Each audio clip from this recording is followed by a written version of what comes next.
주의 임재 앞에 잠잠해 주 여기 계시네.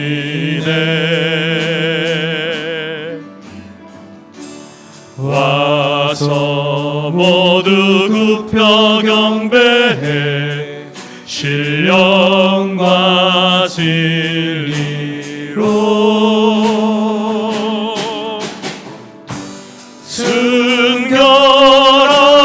순결하신 주님 거룩한 전전에 주의 임재 앞에 잠잠해 주 여기 계시네. 주의 영광 앞에 잠잠해 주의 빛 비치네.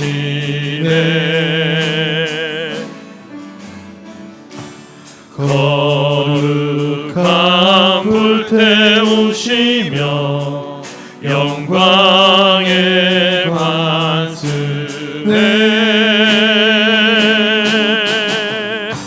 주 영광 찬란해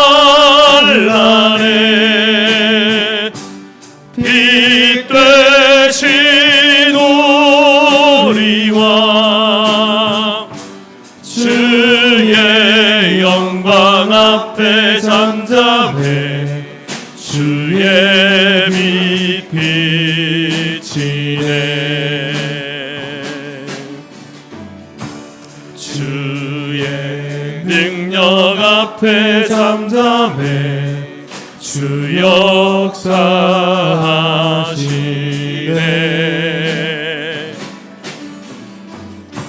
죄 사하고 치유하시는 놀라운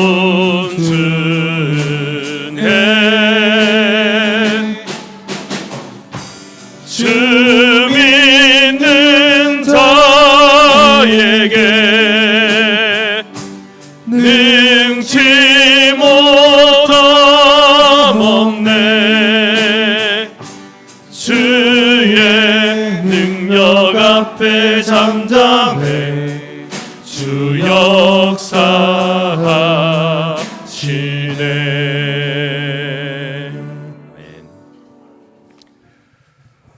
문들아 너희 머리를 들지어다. 영원한 문들아 들릴지어다. 영광의 왕이 들어가시리로다. 영광의 왕이 누구시냐? 강하고 능한 여호와시요 전쟁에 능한 여호와시로다. 문들아 너희 머리를 들지어다. 영원한 문들아 들릴지어다. 영광의 왕이 들어가시리로다. 영광의 왕이 누구시냐? 만군의 여호와께서 곧 영광의 왕이시로다. 아멘.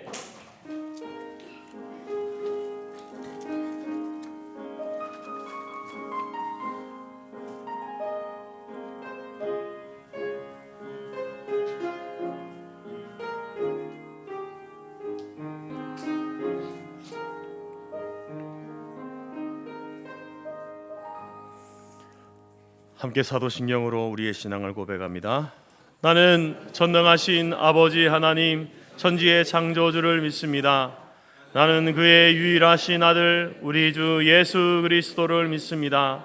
그는 성령으로 잉태되어 동정녀 마리아에게서 나시고 본디오 빌라도에게 고난을 받아 십자가에 못 박혀 죽으시고 장사된 지 사흘 만에 죽은 자 가운데서 다시 살아나셨으며 하늘에 오르시어 전능하신 아버지 하나님 우편에 앉아 계시다가 거기로부터 살아있는 자와 죽은 자를 심판하러 오십니다.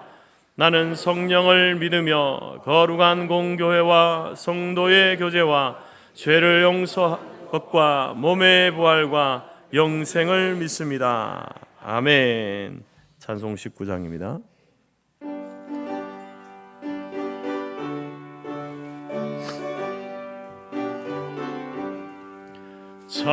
찬송하는 소리서 사람 기뻐하도다.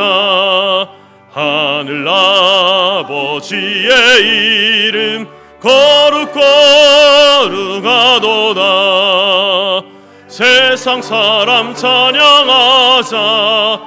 거룩하신 하나님께 할렐루야 할렐루야 할렐루야 아멘. 하나님의 근하 권세 영원토록 있도다. 하나님의 영광 나라 거룩거룩하도다. 하늘 보좌 계신 주님 세상 주관하시도다. 할렐루야 할렐루야 할렐루야 아멘. 하나님의 크신 섭리 그 뜻대로 되도다. 우리 아버지의 뜻은 거룩거룩하도다. 주여 속히 마셔서 기쁜 나를 주옵소서. 할렐루야 할렐루야 할렐루야 아멘 아멘.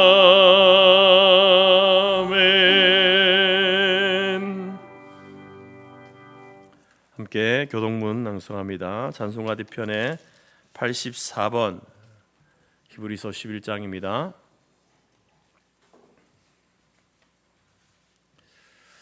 믿음은 바라는 것들의 실상이요 보이지 않는 것들의 증거니 믿음으로 모든 세계가 하나님의 말씀으로 지어진 줄을 우리가 아나니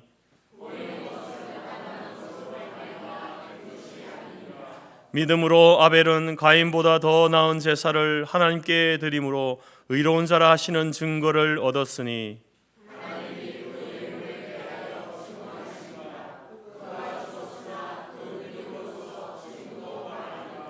믿음으로 에녹은 죽음을 보지 않고 옮겨졌으니 하나님이 그를 옮기심으로 다시 보이지 아니하였느니라.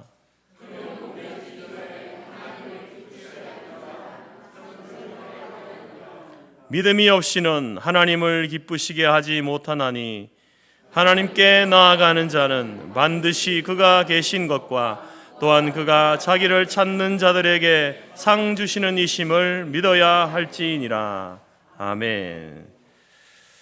자리에 앉으시겠습니다. 찬송가 400장입니다.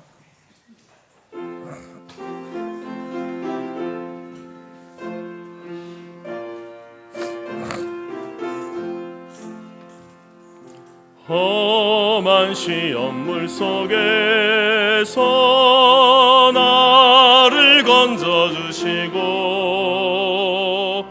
노한 풍랑 지나도록 나를 숨겨주소서. 주여 나를 돌보시사 고이 품어주시고 험한 풍파 지나도록 나를 숨겨주소서. 권세 능력 무한하사 모든 시험 이기고 풍랑까지 다스리는 주님 앞에 비오니 주여 나를 돌보시사 고이 품어주시고 험한 풍파 지나도록 나를 숨겨주소서. 죄악 길에 빠지리 몸 캄캄한 데 헤매며 부르시는 나의 원 주옵소서. 내 주여.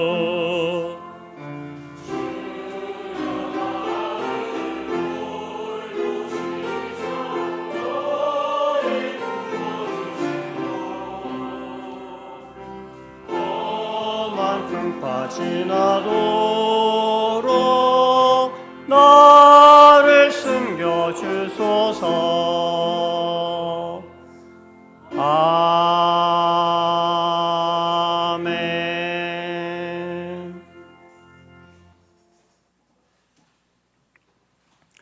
살아계신 하나님, 역사하시는 하나님, 모든 만물을 창조하시고 주님의 섭리 가운데 통치하시는 그 능력 가운데 오늘을 살아갈 수 있도록 인도하시고 붙드시는 주님의 은혜에 찬송과 존귀와 영광과 능력을 높여드립니다. 우리가 살아가는 하루하루의 삶 가운데 함께 하시며 가장 선하고 아름다운 길로 이끄시고 동행하여 주시고 시험 당할 즈음에 피할 길을 열어주시며 피난처 대신 주님 안에 거할 수 있도록 은혜 베풀어 주심 또한 감사드립니다. 무엇을 어떻게 해야 할지 알 수 없는 막막한 상황 가운데서도 주님께 간구하는 우리의 작은 부르짖음과 신음에 응답하여 주시고 위로하여 주시고 갈 길을 보여주시고 다시 일어설 수 있는 힘과 용기를 허락하여 주심 또한 감사드립니다. 숨쉬는 모든 순간이 하나님의 은혜임에도 불구하고 때로는 하나님과의 동행을 부끄러워하고 주님의 말씀에 마음과 눈과 귀를 닫고 외면하며 더 나아가서는 내가 내 삶의 주인이 되어 몸과 마음이 원하는 대로 세상의 가치관과 물질과 명예와 더 가지려고 하는 욕심을 따라 살아가고 있는 우리 자신을 고백하오니 주님 용서하여 주옵소서. 이 시간 예수 그리스도의 십자가의 은혜를 힘입어 주님 앞에 나아가오니 우리의 연약함을 긍휼히 여겨 주시고 우리의 예배 가운데 성령의 충만함으로 임재하여 주옵소서. 마음이 상한 자를 고쳐주시고 세상의 근심 걱정으로 억눌린 자에게 자유함을 허락하시며 고뇌와 번민 가운데 갇힌 자에게 노임을 선포하여 주셔서 기쁨과 찬송으로 여호와의 영광을 노래하며 절거히 주님을 이름을 부르는 복된 시간이 되게 하옵소서. 감사로 제사를 드리는 자가 나를 영화롭게 하나니 그 행위를 옳게 하는 자에게 하나님의 구원을 보이신다 하셨사오니 주님의 기쁨 안에 우리가 거하게 하시고 주님의 사랑 안에 살아감으로 삶이 주님께 드려지는 향기로운 예물이 되게 도와 주옵소서. 영육으로 고통 가운데 있는 성도들을 기억하여 주시고 그 마음을 위로하여 주시며 그 영혼을 어루만져 주사 그 흘리는 눈물을 닦아주시고 사랑한다 말씀하여 주시고 안아주셔서 주 안에서 날마다 주님을 향한 산소망을 가지고 인내함으로 잘 이겨나가도록 도와주옵소서. 우리는 그리스도 안에서 한 지체임을 고백하며 주님께서 허락하신 각양 은사와 직분과 사역이 한 성령 안에서 머리 대신 그리스도와 연합하여 몸을 고르게 하여 부족한 지체에게 귀중함을 더하며 여러 지체가 서로 같이 돌보게 하셨사오니 모든 성도가 함께 아파하게 하시고 모든 성도가 또한 영광을 얻도록 은혜를 베풀어 주시옵소서. 재직회와 임시 공동회 가운데 하나님의 뜻을 잘 분별하게 하시고 우리 앞에 당면한 과제들을 지혜롭게 잘 해결해 나갈 수 있도록 지혜와 한마음을 허락하여 주옵소서. 우리의 자녀들이 말씀 안에서 믿음으로 성장해 가도록 도와 주옵소서.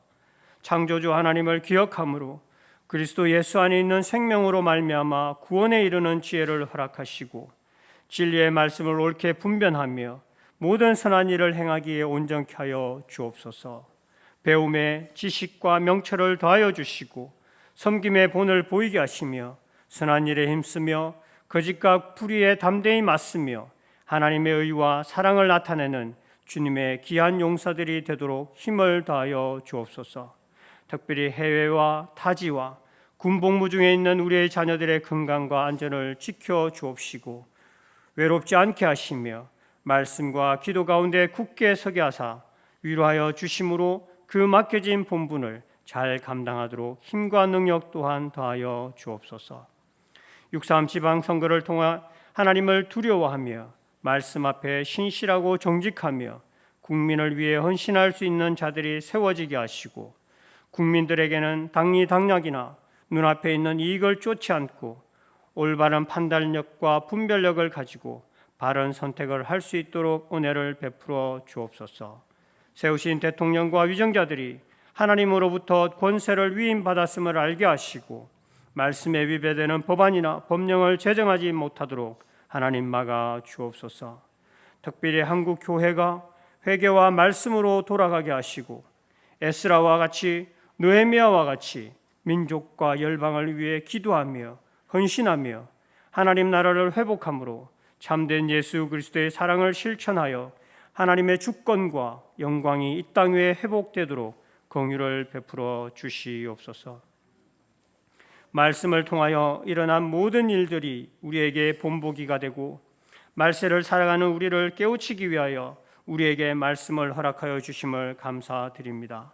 목사님을 통하여 선포되는 말씀에 아멘으로 화답하게 하시고 하나님 편에 서서 주의 길을 따라 순종하며 살아가도록 결단하는 은혜를 베풀어 주옵소서. 세우신 주의 종들에게 영육으로 강건케 하여 주시고 세미한 주의 음성에 민감하게 하시며 의와 진리를 따라 맡겨진 사명을 감당하며 조금도 부족함이 없도록 성령의 충만함을 허락하여 주옵소서. 세계 곳곳에서 복음을 전하는 선교사님들의 사역을 통하여 주님의 사랑과 복과 은혜가 흘러 넘치게 하사 세계 모든 민족과 열방이 주님께로 돌아와 예배하는 그날을 하루속히 이루어 주옵소서. 선교사님들과 자녀들과 성도들의 건강과 삶의 모든 형편을 살펴주셔서 조금도 부족함이 없도록 기도와 물질의 후원이 끊이지 않도록 주님 역사하여 주옵소서. 보이지 않는 곳에서 섬기고 수고하는 모든 손길을 기억하여 주시고 주님의 마음을 기쁘시게 하는 귀한 찬양을 주님 받아 주옵소서. 길과 진리가 되시며 참 생명이 되신 주 예수 그리스도의 이름으로 기도드립니다. 아멘.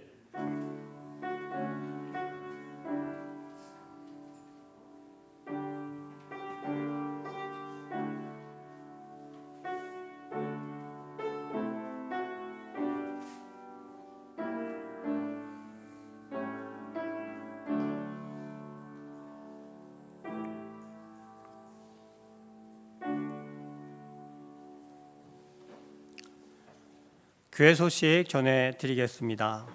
하나님은 영이시니 예배하는 자가 영과 진리로 예배할지니라. 주님의 이름으로 환영하고 축복합니다. 우리 서로 인사하도록 하겠습니다. 권사님과 집사님과 성도님들과 함께 예배드리는 것이 저의 기쁨입니다. 함께 예배드리는 것이 저의 기쁨입니다.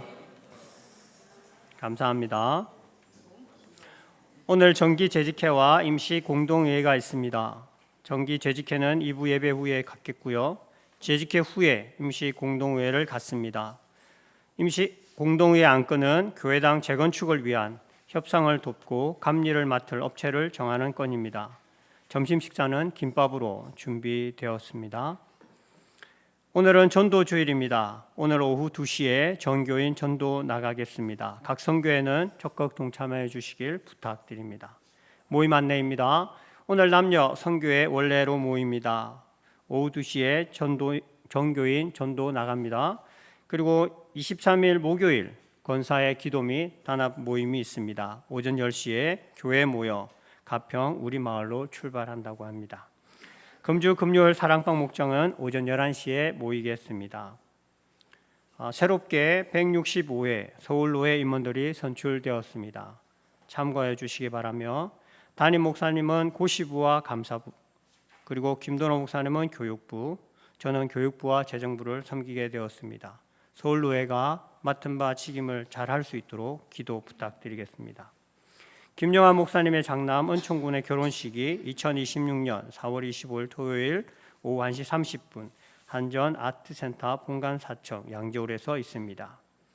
이성기 목사님의 은퇴식과 한용규 목사님의 위임식이 2026년 4월 25일 토요일 오전 10시 30분에 경북 고령에 있는 재금 쌍림교회당에서 진행이 됩니다.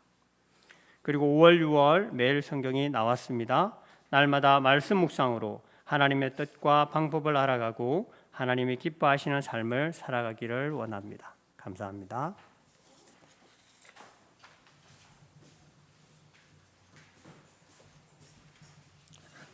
찬송 263장 찬양하면서 준비한 예물 드립니다.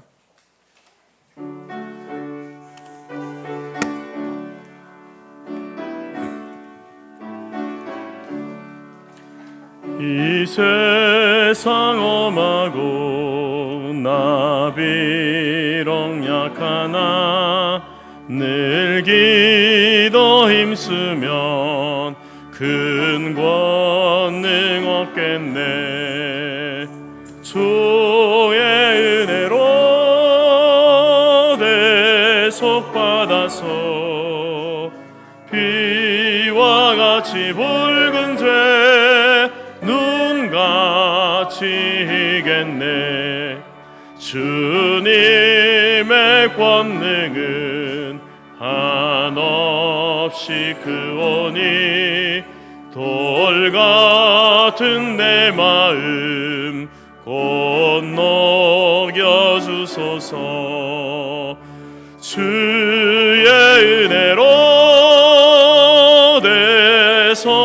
대속받아서 비와 같이 붉은 죄 눈같이 이겠네.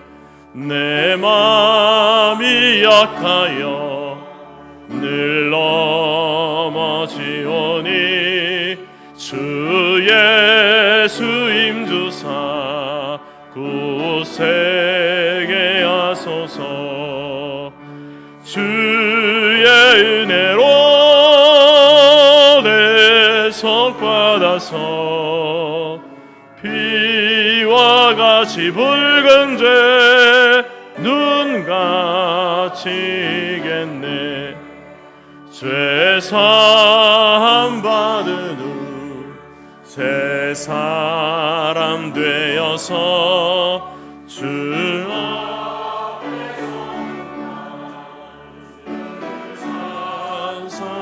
찬송하겠네.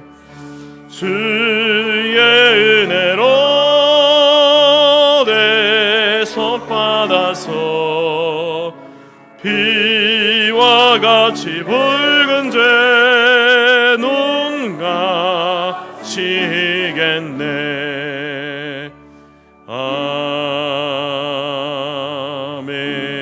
아멘. 기도하겠습니다. 하나님 아버지 감사합니다.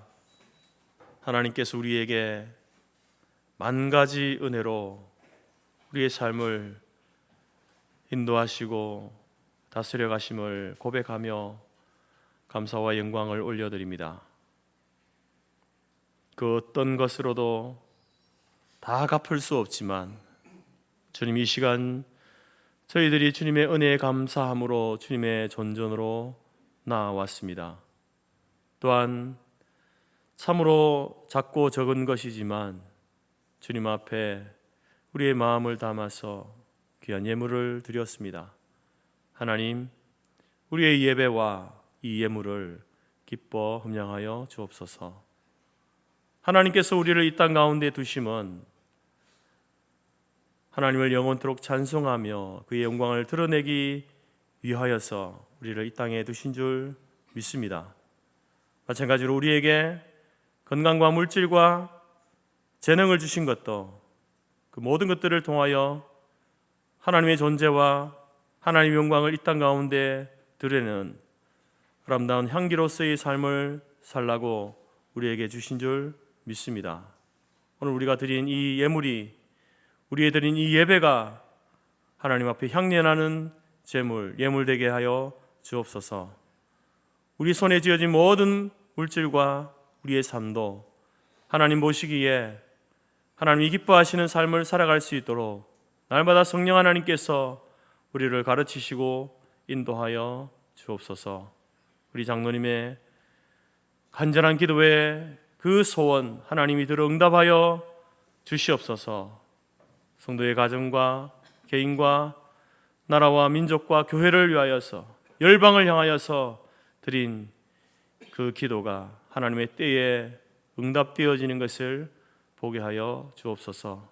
할렐루야. 찬양대의 찬양을 기뻐 받아 주시며 타지에 또 병상 가운데 홀로 하나님과 함께 대면하는 주의 종들 가운데도 친히 찾아가 주시고 위로하시고 말씀의 은혜를 폭포수같이 부어 주옵소서. 예수님의 이름으로 기도드립니다. 아멘.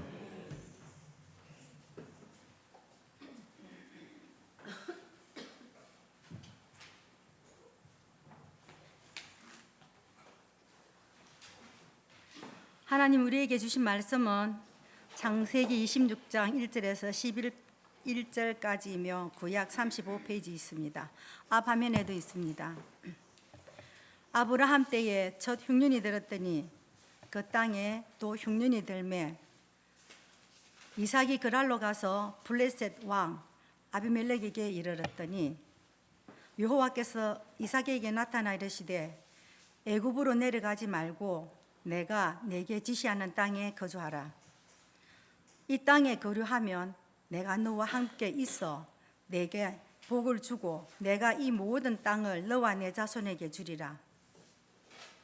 내가 내 아버지 아브라함에게 맹세한 것을 이루어 내 자손을 하늘의 별과 같이 번성하게 하며 이 모든 땅을 내 자손에게 주리니 내 자손으로 말미암아 천하 만민이 복을 받으리라. 이는 아브라함이 내 말을 순종하고 내 명령과 내 계명과 내 율례와 내 법도를 지켰음이라 하시니라. 이삭이 그랄에 거주하였더니 그곳 사람들이 그의 아내에 대하여 물으매 그가 말하기를 그는 내 누이라 하였으니 리브가는 보기에 아리따움으로 그곳 백성이 리브가로 말미암아 자기를 죽일까 하여 그는 내 아내라 하기를 두려워함이었더라. 이삭이 거기 오래 거주하였더니 이삭이 그 아내 리브가를 껴안은 것을 블레셋 왕 아비멜렉이 창으로 내다본지라. 이에 아비멜렉이 이삭을 불러 이르되 그가 분명히 내 아내거늘 어찌 내 누이라 하였느냐. 이삭이 그에게 대답하되 내 생각에 그로 말미암아 내가 죽게 될까 두려워하였음이로라. 아비멜렉이 이르되 내가 어찌 우리에게 이렇게 행하였느냐. 백성 중 하나가 내 아내와 동침할 뻔하였도다. 내가 죄를 우리에게 입혔으리라. 아비멜렉이 이에 모든 백성에게 명하여 이르되 이 사람이나 그의 아내를 범하는 자는 죽이리라 하였더라. 아멘.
감사합니다. 그제 우리 사랑방 목장에서 봄나들이 잘 다녀왔습니다. 기도해 주시고 또 후원해 주신 분들이 계셔가지고 저희들이 아주 행복한 그러한 소풍을 다녀왔습니다. 제가 대표해서 여러분들께 또 감사의 인사를 전합니다. 여러분의 가정 가운데 범사가 잘 되고 또 강건케 하시는 하나님의 그 복이 넘쳐나시기를 축복드립니다. 저희들은 여주에 있는 황학산 수목원에 다녀왔습니다.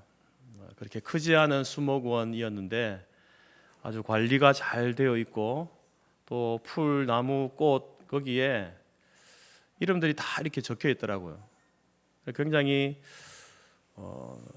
원래 대충 보고 지나가는데 굉장히 호기심을 자극해서 하나하나 유심히 이렇게 봤던 즐거운 시간이었습니다. 그리고 특별히 또 이제 그 꽃과 나무와 나무의 푸르름 그것을 통해서 봄 기운을 완연하게 느낄 수 있는 그러한 환경이었습니다.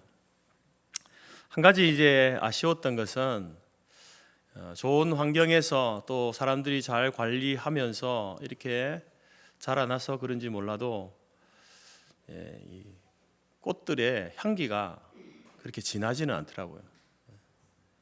그 향기들이 확 이렇게 코에 전해져 왔으면 더 좋았겠는데 물론 시각적으로 너무 아름답고 또 이제 기분도 너무 좋았습니다. 하나 아쉬운 거 찾으면 그거라는 거죠. 요즘 제가 이제 TV에서 자연인이다 이거 많이 보거든요. 우리 남자 집사님들, 장로님들 보시죠. 우리 김동기 장로님 잘 보시죠. 저도 이제 자주 봅니다. 거기 보게 되면 이제 거기에 자연인이라고 나오는 분들이 보면 이제 그 출연진에게다가 도라지나 더덕을 캐서 이렇게 줘서 먹어보라고 하거든요. 거기에는 이제 자기가 산에 이제 거주하면서 직접 씨를 뿌려서 거둔 것도 있고 또 산에 올라가 가지고 직접 이렇게 자연에서 나는 것을 캐서 얻은 것도 있더라고요. 그런데 한결같이 이제 그 뭐 도라지나 더덕을 먹는 그 사람이 하는 이야기가 뭐냐면 본인이 경작에서 기른 것보다 자연에서 캔 것이 더 향이 진하고 더 약효가 좋다 이렇게 이야기를 하고 출연진도 그걸 동의하면서 감사함으로 먹는 것을 종종 봅니다. 여러분 우리가 이제 땅을 경작하고 씨를 뿌려서 얻은 그런 약초들은요 사실상 모든 환경이 그 약초가 잘 자랄 수 있는 환경에서 그렇게 만들지 않겠습니까? 그러니까 보니까 이렇게 크기도 크고 또 이제 뿌리도 잘 내리더라고요. 근데 산에서 이렇게 자란 바람에 날려가지고 씨가 뿌려져서 이렇게 자라는 것들은요 그렇게 좋지 않은 환경에 떨어진 씨앗은 특별히 거기에서 살아남기 위해서 아주 발버둥 치지 않으면 자라날 수 없는 싹을 틔울 수 없는 그리고 또 이제 뭐 이렇게 돌이 많은 곳에서는요 뿌리를 내리려고 부단히 애를 써서 모양도 별로 예쁘지 않아요. 크기도 크지 않습니다. 그렇지만 모양도 크기도 크지 않고 예쁘지 않지만 그러나 그 향과 약효는 다르다는 거죠. 온실에서 키운 것보다 경작에서 키운 것보다 자연에서 난 것이 훨씬 더 향이 좋고 효과가 있다라는 것이죠. 흔히 우리의 인생을 꽃에 비유합니다. 그래서 인생을 꽃과 같이 아름답게 피우는 것이 인생이다라는 그 의미에서 인생으로 비유하는데 그런데 이제 그 인생을 이야기하면서 시련 없는 인생은 향기 없는 꽃과 같다 이렇게 말합니다.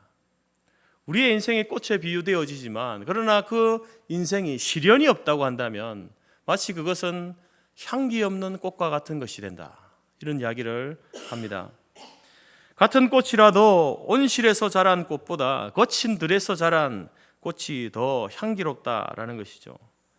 우리의 인생이 여러 가지 시련과 시험을 통과하면요 사실상 그 바라보는 우리의 모습도 안쓰럽고 그 사람도 인생을 그런 시련과 시험 가운데 지탱해 나온 그것이 힘들고 힘에 겨워 보입니다. 그렇지만 그런 인생이 더 향기롭고 더 강한 영향력을 끼치는 인생이 될 수 있다라는 말일 겁니다. 하나님께서는 분명 우리 모두의 인생을 다스려 가시고 섭리해 가시는 분이십니다. 그러나 그 섭리의 과정 가운데 때로는 고난과 시련과 시험이라는 것을 종종 사용하십니다. 우리의 인생의 길을 넓은 길로 편한 길로만 이끌어가지 않고 때로는 좁고 협착하고 위험하고 두려운 길로 우리를 걷게 하실 때가 있다라는 것이죠. 그래서 우리의 인생의 시험이 반복될 때가 있는 거예요. 작은 파도를 넘었는데 또 그보다 더한 파도가 우리에게 밀려오는, 그래서 반복된 시련과 시험 가운데 여러분 우리가 놓여질 때가 있다라는 것이죠. 여러분, 우리는 하나님께서 우리의 인생을 다스리시고 섭리하심을 믿습니다. 그렇다면 하나님께서 다스리시고 섭리하시는 인생인데 왜 우리의 인생에 이런 시련과 시험이 반복되는가? 그때 하나님은 도대체 뭘 하고 계시는가? 여러분의 인생 가운데에 시련과 시험이 반복될 때에 우리는 하나님에게서 무엇을 기대해야 하는가? 이 주제의 말씀을 가지고 말씀을 나누고자 합니다. 우리의 인생의 시련과 시험이 반복될 때에 하나님은 뭘 하시는가? 우리는 무엇을 기대해야 되는가? 첫 번째는요, 그때는 하나님이 말씀하시는 때입니다. 우리의 인생의 시련과 시험이 반복될 때 그때는요, 하나님이 우리에게 말씀하시는 때예요. 그래서 우리는 그때에 무엇을 기대할 수 있습니까? 하나님의 음성을 들을 수 있다는 거죠. 여러분, 오늘 본문에 보게 되면 아버지 아브라함 때에 있었던 기근, 흉년이 100년이 지난 다음에 이삭의 시대에 또다시 흉년이 찾아왔습니다. 여러분, 성경은 이삭이 이제 이렇게 그곳에서 농사도 짓고 이렇게 가축을 이렇게 치면서 살던 그런 유목민의 삶을 살았는데, 마치 오늘 본문을 읽게 되면 이삭의 때에 처음으로 흉년이 난 것처럼 그렇게 성경은 이야기합니다. 아브라함 때에 처음 있었던 흉년이 이삭의 때에도 있었다. 이삭의 때 그때와 같은 흉년이 있었구나, 이렇게 이야기하는데, 그러나 여러분, 우리가 이제 아브라함과 이삭이 살았던 그 고대 근동, 지금 중동 지역 아닙니까? 그곳에는요, 가뭄이나 기근이나 흉년이요 흔한 그러한 지역입니다. 그래서 이삭의 때에 흉년이 있었다. 이것은요, 매년 기근이 있었습니다. 가뭄이 있었어요. 가뭄 때문에 밭에 농작물이 적고 가축들이 제대로 풀과 물을 먹지 못해서 자라지 못하는 이런 일들이 매년 있는 거예요. 그 지역은. 그런데 왜 이제 이것을 기록하냐면, 아마도 이삭이 살아가면서 겪었던 기근과 흉년 가운데 최악의 기근을 경험하는 거예요. 그나마 지난해 그 앞에 해는 기근과 흉년이 있었지만 그래도 어느 정도 곡식을 거두고 어느 정도 가축을 키울 수 있는 그런 환경이었지만, 그러나 지금 이때는 그렇지 못하다는 거예요. 도저히 이제 그곳에 살 수 없는, 자식을 키울 수도 없고 가축을 먹일 수도 없는 그런 환경을 맞이했다라는 거죠. 그래서 이삭과 그의 가족들은 지금 애굽으로 잠시 피난을 가고 있습니다. 아마 아버지 아브라함 때에도 이런 큰 흉년이 들었을 때에 그 나일강이, 마르지 않는 강이 흐르는 그 애굽, 그곳에서 피했던, 그래서 가뭄을 견딜 수 있었던, 기근을 견딜 수 있었던 이야기를 들었을 겁니다. 그래서 이삭도 애굽으로 가려고 하는 거죠. 그런데 애굽으로 가던 중에, 그라를 지나던 중에 하나님께서 이삭에게 말씀하십니다. 애굽으로 가지 말아라. 내가 내게 지시할 땅에 거주하라. 여러분, 말씀드린 것처럼 보통 일반적으로 모든 해에 기근과 흉년이 있는데, 그때가 되면 이제 나일강이 흐르는 애굽 땅에 가서 그 흉년을 피하는 것이 이 당시에 룰이었어요. 농사를 짓고 가축을 치는 사람들의 룰이었습니다. 그런데 왜 하나님께서는 이삭을 멈춰 세우십니까? 왜 이삭을 멈춰 세우실까요? 결론적으로 말씀드리면 하나님께서는 이런 이삭을 시험하고 연단하여서 영적으로 육적으로 존귀한 인생으로 만들기 원하셔서 그를 그 기근과 흉년의 땅에 머물게 하시는 겁니다. 척박한 땅에 살게 하심으로 그 인생의 향기를 더욱더 진하게 만들기 위해서 그렇게 하시는 거죠. 아브라함에게 주셨던 그 약속을 이룰 사람으로 이삭을 든든하게 세우시기 위한 훈련의 과정 속에 있다라는 것입니다. 때로 하나님께서는 저와 여러분의 인생 가운데에도 반복된 시험을 주실 때가 있습니다. 반복된 시련과 시험이 우리 가운데 올 때가 있죠. 하나님께서 허락하시는 것입니다. 성도들의 그 삶 가운데 왜 시련과 시험이 오는가? 하나님이 허락하셔서 그런 거예요. 그때 여러분 우리가 어떻게 해야 됩니까? 이전부터 지금까지 해왔던 것처럼 그렇게 행할 것이 아니라 그때는요, 하나님께서 우리에게 뭔가를 말씀하고 싶은 거예요. 이삭에게 애굽으로 내려가지 말아라. 내가 너에게 지시한 그 땅에 거주해라 라고 말씀하신 것처럼 여러분의 인생 가운데 시련과 시험이 반복됩니까? 그때는 하나님께서 말씀하고 싶은 거예요. 그래서 그때 여러분 우리가 뭘 해야 됩니까? 다 내려놓고 조용히 하나님의 음성을 들을 자리로 나아가야 되는 거죠. 하나님 앞에 기도할 자리로 나아가고 말씀을 들을 자리로 나아가야 된다라는 것입니다. 여러분 우리가 어리고 모를 때에는요, 이 시련과 시험을 피하기 위해서 애굽으로 내려가고 그래서 거기에서 어떻게 하면 이 기근과 흉년을 극복할 수 있는가 분주하게 움직이고 했을 겁니다. 그러나 이제 우리가 이 신앙의 연륜이 쌓이면서 우리의 믿음이 자리 잡으면서 이제 여러분 우리가 알아야 할 것이 있습니다. 우리의 인생에 우연이라는 일은 없습니다. 우연히 일어나는 일은 없습니다. 그리고 당연히 그렇게 해야 된다라는 것도 없습니다. 모든 것이 하나님의 섭리 속에 있고 거기에는요 하나님의 의도와 계획과 뜻이 담겨 있는 거예요. 그래서 우리는 우리의 인생의 시련, 반복된 시험을 만날 때에 하나님께서 이것을 허락하셨다면 왜 허락하셨을까? 도대체 이것을 통해서 하나님은 나에게 어떤 말씀을 하고 싶어서 이런 시련과 시험 속에 나를 두시는가? 여러분 그 기도의 자리로, 말씀의 자리로 조용히 나가야 된다라는 것입니다. 하나님께서는 평소에 우리에게 말씀하시는 분이에요. 평소에도 여러분에게 하나님 말씀하시지만 그러나 특히 시련과 시험을 통해서 말씀하시는 분입니다. 여러분의 인생 가운데 여러분의 시련과 시험이 반복되는 일들이 계속해서 일어난다면 그때는 여러분 하나님이 말씀하시려는 때입니다. 조용히 그 하나님의 음성을 들어야 하는 것이죠. 그분의 음성을 들을 수 있는 자리로 나아가시기 바랍니다. 그러나 여러분 실상은 어떻습니까? 시련과 시험이 오면 어떻게 반응하나요? 저도 마찬가지지만 시련과 시험이 오면 더 분주해집니다. 더 바빠집니다. 마음도 바빠지고 몸도 바빠지고 어떻게 이것을 해결할지 그렇게 움직이지 않습니까? 그러다 보니까요 귀가 닫혀버리는 거예요. 귀가 몸도 바쁘고 마음도 바빠져서 어떻게 이 문제를 처리할까 이렇게 움직이는데 그러다 보니까 귀가 닫혀버리는 거예요. 하나님께서 우리에게 들려주시는 음성을 듣지 못할 때가 많다라는 겁니다. 제가 이 몸이 아프면서 느낀 게 있는데 지금은 많이 나아졌지만 이제 뭐 계단을 오르거나 막 무리하면요 심장이 막 지 맘대로 뛰는 거예요. 이제 쿵쾅쿵쾅 뜁니다. 그러면서 호흡이 가빠지고 식은땀이 나는 거죠.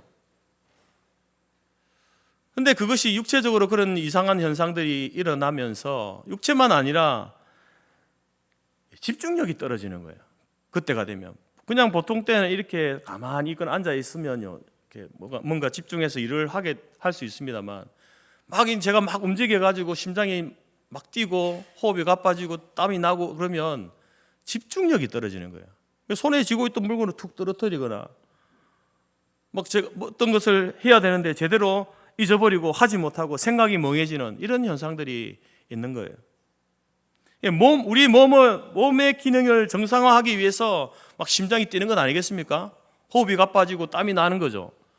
갑자기 막 움직이니까 이제 그것을 정상화시키려고 이제 몸이 바쁘게 움직이는데, 근데 정신도 흩어져 버리는 거예요. 정신을 집중해야 되는데 안 되는 거죠. 이처럼 여러분, 우리에게 시련과 시험이 오면 우리는 그것을 정상화하려고 굉장히 분주하게 움직입니다. 그러나 여러분, 그때에 우리는 조용히 집중해야 돼요. 조용히 집중해야 될 때입니다. 하나님이 말씀하시려는 때이기 때문에 하나님의 음성을 그때 들어야 되는 거예요.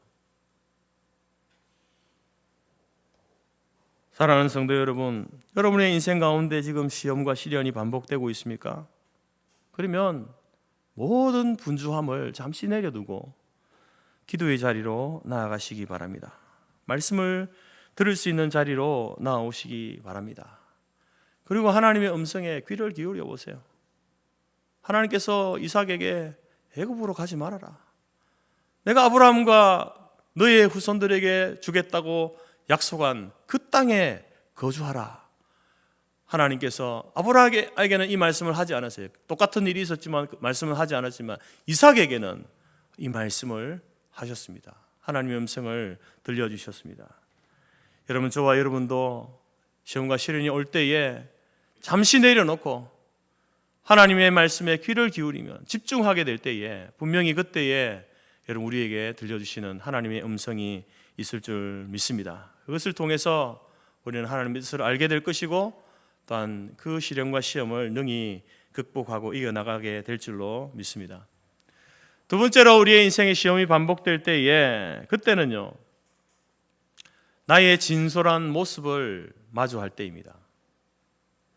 나의 솔직한 모습을 마주할 때다라는 거죠. 이삭은 지금 이제 블레셋 사람들이 있는 그랄 땅에 머무르게 됩니다. 애굽으로 내려가다가 도중에 이제 하나님이 멈춰라, 가지 마라 해서 멈춘 그곳이 그랄 땅이에요. 그것은 블레셋 사람들이 있는 곳이다라고 이야기합니다. 그렇지만 그 땅도 여전히 하나님께서 아브라함에게 약속하셨던 이거 약속의 땅 안에 포함되어 있는 거예요. 약속의 땅이기는 하지만 블레셋 사람들이, 이방인들이 여전히 머물고 있는 그러한 땅이다라는 겁니다. 그 그랄 땅에 있습니다. 근데 그 그랄 땅은요, 이방인들이 있기 때문에 아주 위험을 내포하고 있는 것이죠. 어떤 위험이냐? 성적인 위험이 놓여져 있는 것입니다. 그래서 아버지 아브라함 때도 이 부분에 극심한 위협을 느끼면서 아브라함도 여러분, 자기 아내 사라를 누이라고 이렇게 사람들에게 속인 적이 있지 않습니까? 지금 이삭이 그랄에 옮겨옴으로 인하여서 바로 이삭은요, 동일한 시험대에 지금 오르게 된 거예요.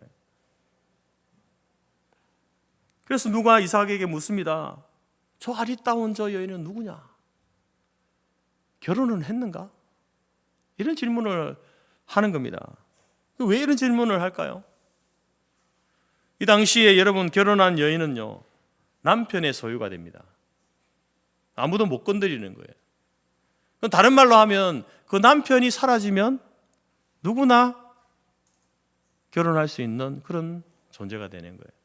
그래서 이삭은요, 두려운 거예요. 생각하기를, 나의 이 아리따운 아내, 아름다운 이 아내 리브가가 누가 누구냐고 묻고 결혼을 했냐고 묻는데, 나와 결혼했고 나의 아내입니다 라고 말하면 저 사람들이 혹시 나를 죽이지 않을까, 내 아내를 탐내어서 죽이지 않을까, 이런 두려움이 생긴 거예요. 물론 실제로 이런 일이 일어나지 않았습니다.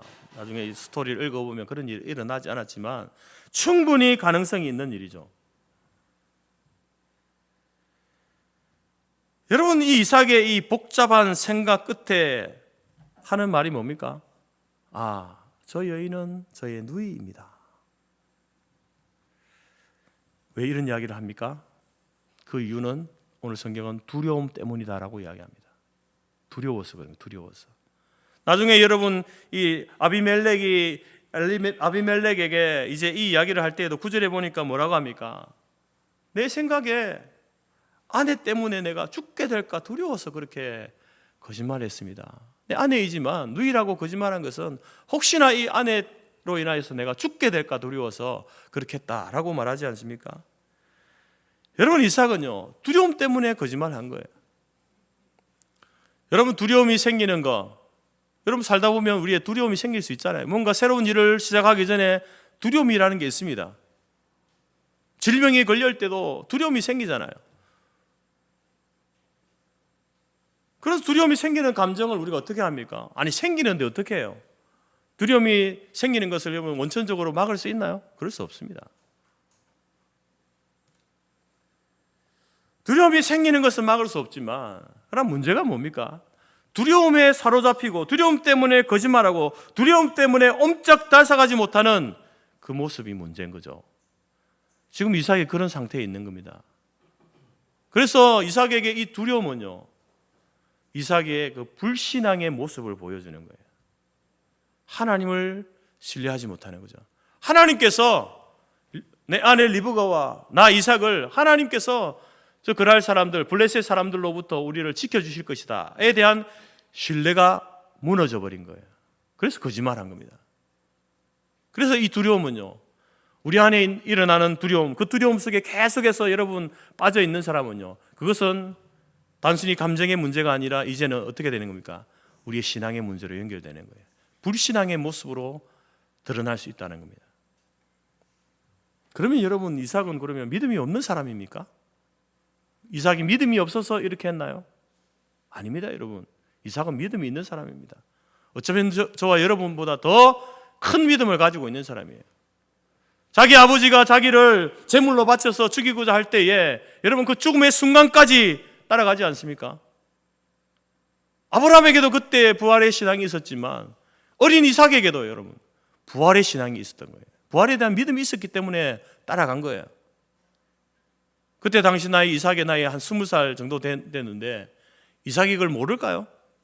아버지가 자기를 제물로 하나님께 드리려고 한다 모르겠습니까? 알죠. 그렇지만 그래도 따라가는 거예요. 왜 따라갑니까? 하나님께서 약속하신 그 약속을, 아버지에게 약속하신 그 약속을 나를 통해서 이루어 가실 텐데 하나님께서 나를 죽이지 않을 거다. 만약에 내가 죽는다 하더라도 하나님께서 나를 다시 살리셔서 그 약속을 이루어 가게 하시고, 이런 믿음과 신앙이 이삭에게 있었습니다. 아브라함에게도 있었지만 또한 아내를 얻는 그 일에 있어서도 여러분 이삭은요, 하나님께서 인도하심을 믿는 그 믿음을 보여주고 있잖아요. 또한 오늘 말씀에서도 애굽으로 가지 말아라 하나님 말씀하실 때에 바로 그것을 하나님의 음성으로 바로 듣고 그랄에 멈춰서는 믿음의 사람이에요. 이삭은 믿음의 사람입니다. 그런데 여러분 이 시험 앞에 무너지는 모습을 보지 않습니까? 이러한 모습을 볼 때에 우리 인간이라고 하는 존재는요, 어떨 때 보면 굉장히 강한 존재예요. 그러나 어떨 때는 너무나 연약한 존재, 쉽게 무너지는 존재, 그것이 인간인 것 같아요. 여러분 우리의 인생에 이러한 시련과 시험이 반복될 때에 하나님께서는요, 왜 이런 시련과 시험을 우리에게 주시는가? 바로 우리의 자신의 그 진솔한 모습을 마주하게 하시는 거예요.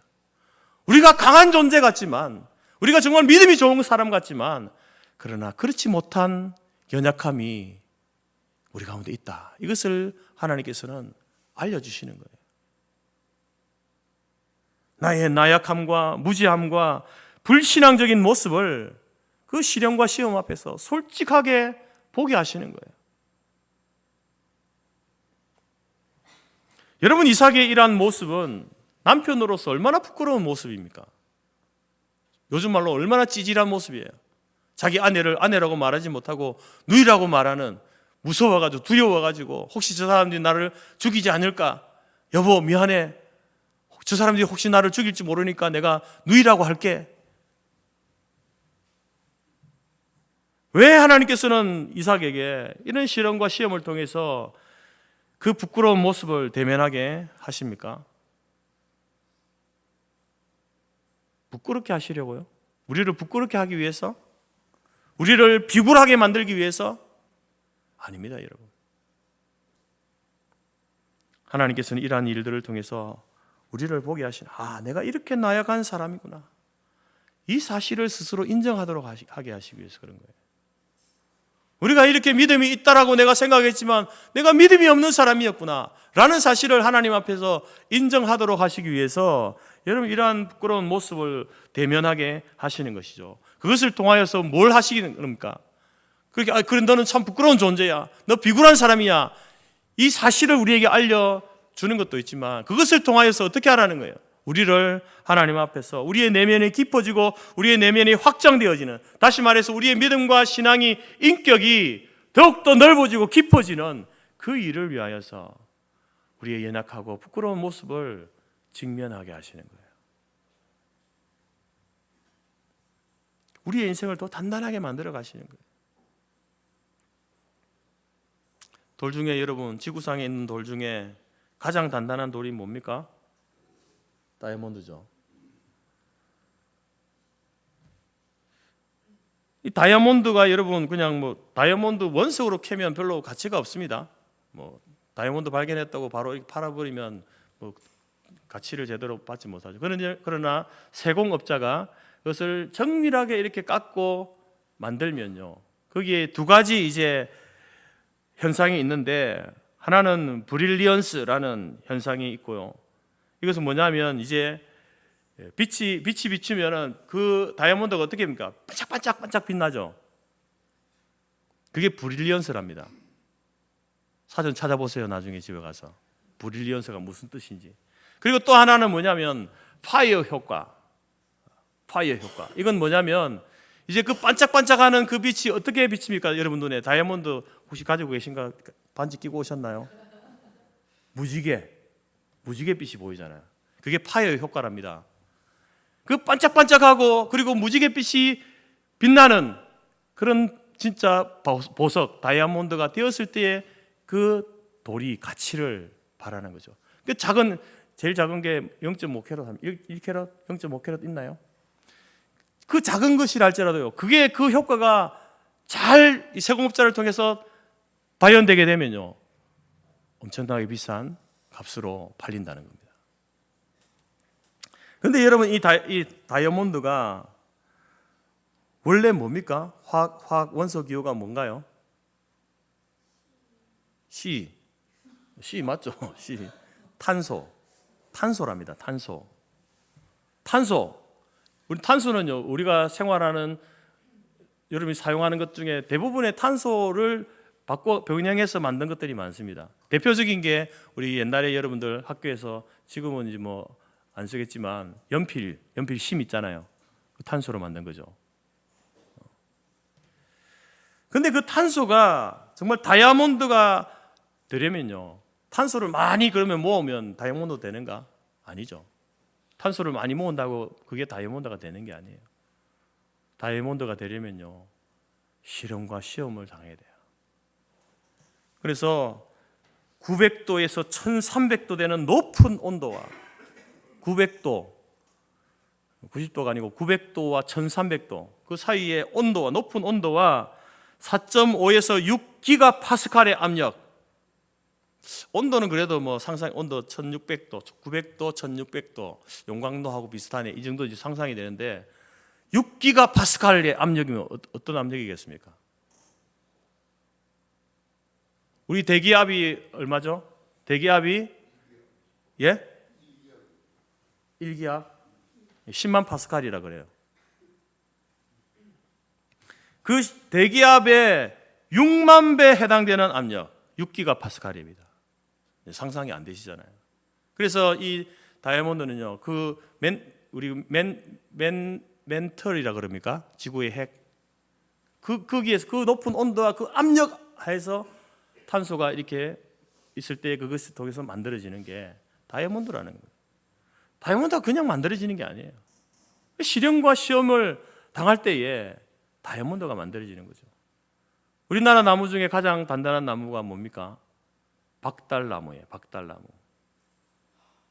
박달나무 여러분 가구나 악기를 만들 때 사용되는데, 이 박달나무 하나가요, 목재로 사용할 만큼의 큰, 한 지름이 50cm 되고 또 이렇게 고급 목재로 사용할 수 있는 나무로 자라려면요, 얼마의 시간이 걸리냐면 50년 이상이 걸립니다. 아니, 나무 하나가 목재로 쓰려면요 50년 이상이 걸려요. 근데 소나무는 어떻게 될까요? 소나무 하나를 딱 심어놓고 50년이 지나면 어떻게 되겠습니까? 그 지역은요 소나무 군락을 이룹니다. 그만큼 박달나무는요 굉장히 천천히 자랍니다. 서서히 자라요. 도대체 이 나무가 자라는지 자라지 않는지 알 수 없을 정도로 서서히 자랍니다. 그런 느린 성장 때문에 그 나무가요 딱딱한 거예요. 사랑하는 성도 여러분, 우리의 인생에 반복된 시련과 시험은 우리 자신을 진솔하게 보게 합니다. 자신의 솔직함을 보게 하죠. 하나님께서 이렇게 우리의 연약함과 부끄러운 모습을 직면하게 하시는 이유는 우리를 강하고 단단하게 만드시기 위해서 그렇게 하시는 거예요. 야고보서 말씀에서도 너희가 여러 가지 시험을 당하거든 온전히 기쁘게 여기라. 우리의 인생은요 여러 가지 시험을 당합니다. 반복된 시험과 시련이 있는 거예요. 그것을 기쁘게 여기라. 왜 기쁘게 여겨야 되냐? 그 믿음의 시련이 인내를 만들어내고 또한 인내를 온전히 이루는, 우리를 온전하고 구비하여 조금도 부족함이 없는 존재로 만들기 위해서 하나님께서 시련과 시험을 주신다. 여러 가지 시험, 반복된 시련 앞에 우리를 두신다라고 말합니다. 시편 기자는 뭐라고 합니까? 고난당하는 것이 내게 유익이라. 이 고난을 통하여서 내가 주의 율례를 배웠다. 하나님의 뜻을 알게 되었다. 욥은 이야기합니다. 내가 가는 길을 그가 아시나니 그가 나를 단련하신 후에야, 내가 여러 가지 시험과 시련을 만난 후에야 내가 비로소 정금과 같이 진짜 다이아몬드로 나오게 될 것이다. 이렇게 이야기하고 있잖아요. 여러분 앞에 여러분 시련과 시험이 반복될 때에 여러분 자신의 연약함과 허물과 부족을 인정하시기 바랍니다. 그리고 그것을 통해서 우리를 연단하시고 완전하게 하시며 단단하게 하시는 하나님의 손길을 느끼시는 저와 여러분의 삶이 되어지기를 간절히 바랍니다. 세 번째로 우리 인생 가운데 시험이 반복될 때에 그때는 우리가 무엇을 해야 됩니까? 그때는요 선택해야 될 때입니다. 선택해야 될 때. 무엇을 선택해야 됩니까? 나의 생각을 따를 것인가, 하나님의 말씀, 약속을 따를 것인가를 선택해야 될 때가 바로 시련과 시험이 반복적으로 우리 가운데 올 때에 우리는 둘 중에 하나를 선택해야 되는 거예요. 여러분, 이삭은 지금 무엇을 선택했습니까?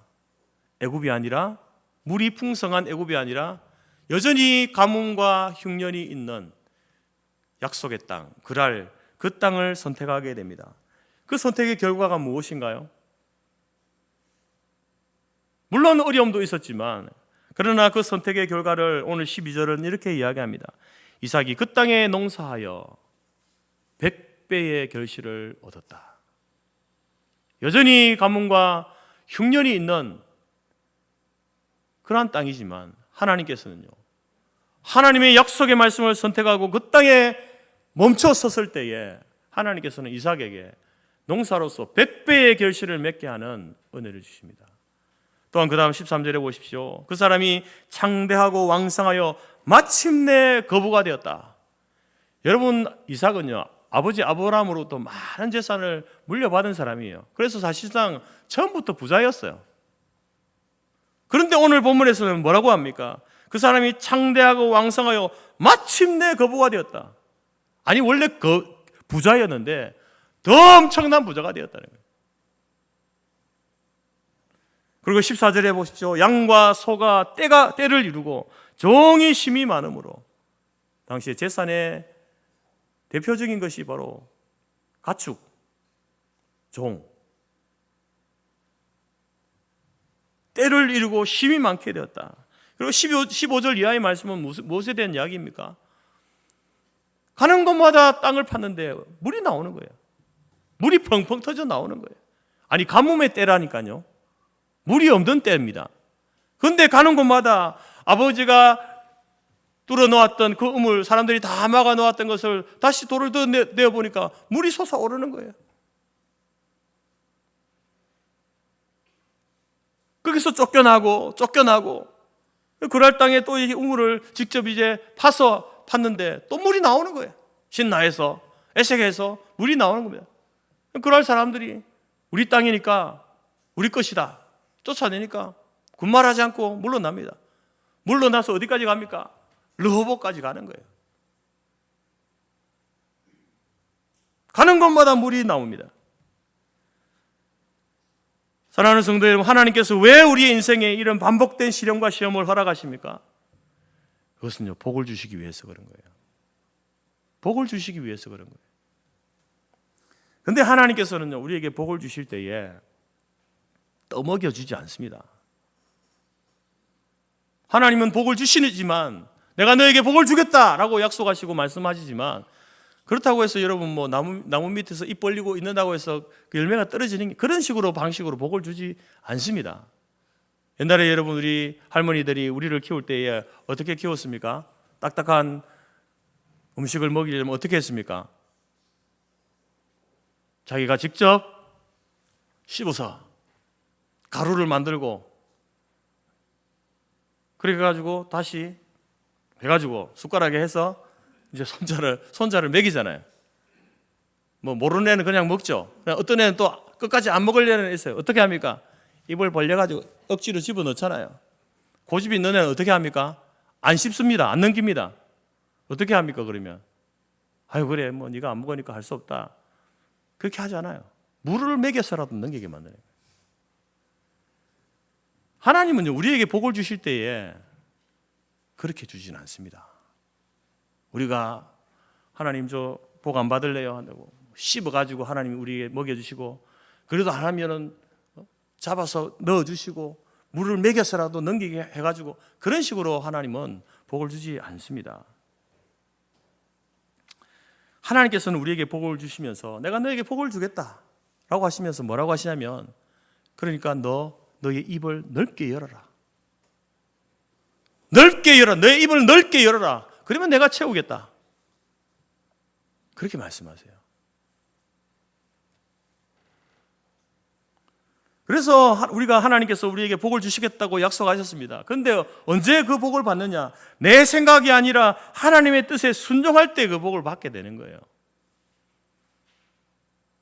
우리가 하나님을 선택하게 될 때에, 하나님 말씀을 선택하고 약속의 말씀을 선택하게 될 때에 하나님께서 신라와 에색을 지나서 르호봇의 은혜를 주시는 겁니다. 그 르호봇의 은혜가 뭡니까? 더 이상 대적들이 덤비지 못하는 르호봇의 은혜.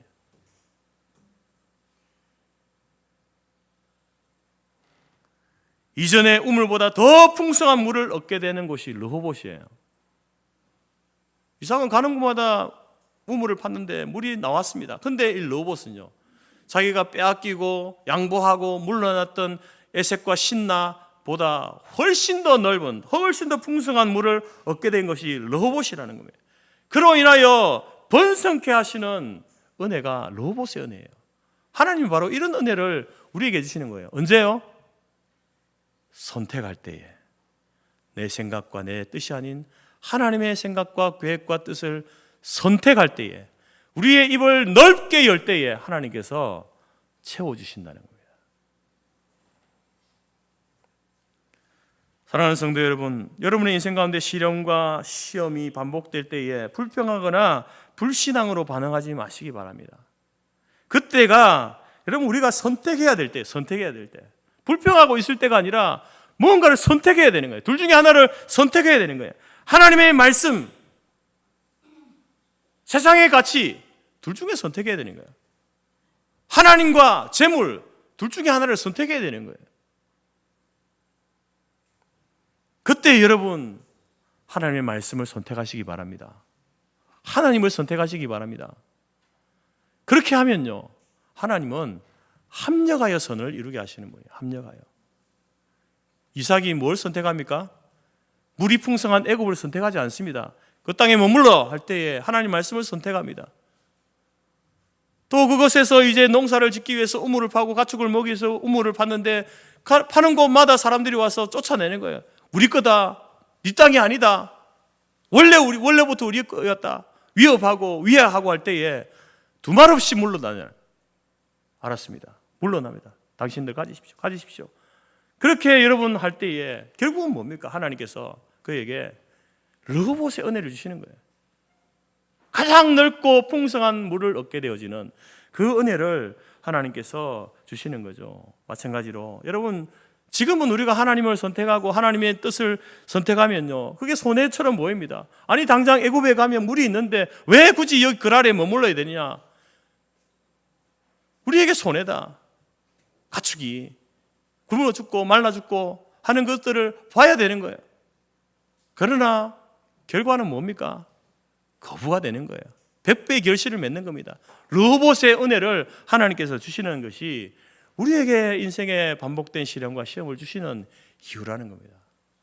그때 여러분, 결코 세상의 방식 그대로, 이전에 하던 그 모습 그대로 가는 것이 아니라 하나님을 선택하고 약속의 말씀을 선택하시기 바랍니다. 그래서 하나님께서 주시는 놀라운 은혜를 우리가 여러분 누리게 되는 그러한 복이 저와 여러분 가운데 있기를 간절히 바랍니다. 우리의 인생의 시련과 시험이 반복될 때에, 그때는 하나님이 말씀하고 싶은 때입니다. 하나님이 말씀하시는 때예요. 때문에 여러분, 그 하나님의 음성을 들을 수 있는 자리, 기도의 자리, 말씀의 자리로 나아갈 수 있기를 바랍니다. 또한 그때는 우리 자신의 진솔한 모습을 마주할 때입니다. 우리의 연약함과 부족과 허물을 인정하고 나아갈 때에 하나님께서는 우리를 연단하시고 완전케 하시며 단단하게 하시는 하나님의 손길을 느낄 수 있기를 바랍니다. 또한 그때는 우리가 선택해야 될 때입니다. 여러분, 세상의 가치를 선택하지 않고 나의 생각, 나의 가치가 아닌 하나님의 약속의 말씀을 선택하여서 르호봇의 은혜를, 그 풍성한 은혜를 누리시는 저와 여러분의 삶이 되어지기를 주님의 이름으로 축복합니다. 기도하겠습니다. 하나님, 감사합니다. 살아가면서 우리 인생 가운데 반복된 시련과 시험이 올 때에 하나님, 우리가 그때가 하나님의 음성을 들을 때인 줄을 알게 하시옵소서. 그때가 하나님, 우리가 하나님 말씀에 반응하고 하나님의 약속을 선택할 때인 줄 알게 하시옵소서. 그때가 하나님, 우리를 단단하게 하시는, 우리를 온전하게 하시는 하나님의 때인 줄 알게 하여 주옵소서. 그래서 그 인생의 시련과 시험 앞에서 우리가 무너지고 또 좌절하고 불신앙의 모습으로 나아가는 것이 아니라 하나님, 합력하여 선을 이루시는 하나님을 신뢰함으로, 당장은 우리에게 손해가 오고 어려움이 오고 그 위기가 계속되는 것 같지만, 그러나 하나님께서 우리를 거부로 만드시고 100배의 열매를 걷게 하시며 르호봇의 은혜를 주시는 분이 하나님이심을 신뢰함으로 하나님 그때를 우리가 잘 활용하는 지혜로운 자들이 다 될 수 있도록 인도하여 주옵소서. 예수님의 이름으로 기도드립니다. 아멘. 찬송가 342장입니다.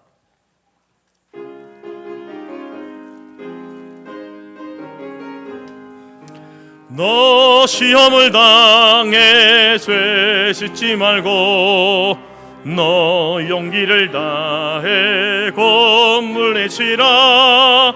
너 시험을 이겨 새 힘을 얻고 주 예수를 믿어 늘 승리하라. 우리 구주의 힘과 그의 위로를 빌라. 주님 내 편에 서서 항상 도우시리. 내 친구를 삼가 잘 선택하고 너 언행을 삼가 늘 조심하라. 너 열심을 다해 늘 충성하고 온 정성을 다해 주 봉사하라. 우리 구주의 힘과 그의 위로를 빌라.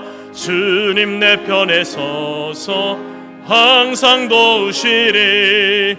잘 이기는 자는 상 받으리니 너 낙심치 말고 늘 전진하라. 내 구세주 예수 힘 주시리니 주 예수를 믿어 늘 승리하라.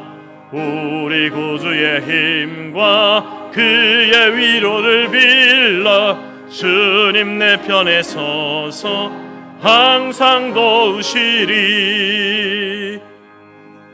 기도하겠습니다.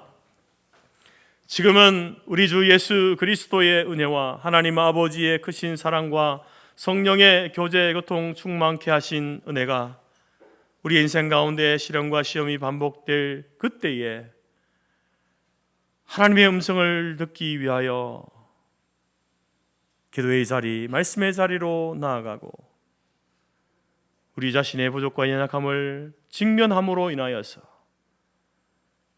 우리를 강하게 하시고 완전하게 하실 하나님의 손길을 체험하며 또한 하나님의 말씀과 약속과 그 뜻을 선택함으로 말미암아 합력하여 선을 이루시는 놀라운 하나님의 그 로봇의 은혜를 체험하기로 마음에 소원하고 작정하는 모든 주의 성도들 머리 위에와 그들의 가정과 기업과 자녀와 우리가 속한 성터교회와 재건재단 위에 지금부터 영원토록 함께 있을지어다.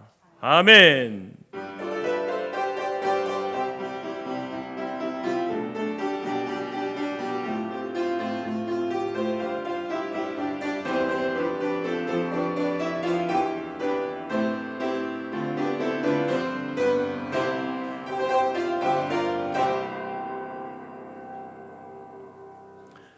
예배를 마쳤습니다. 이어서 바로 우리 재직회 갖도록 하겠습니다. 찬송가 330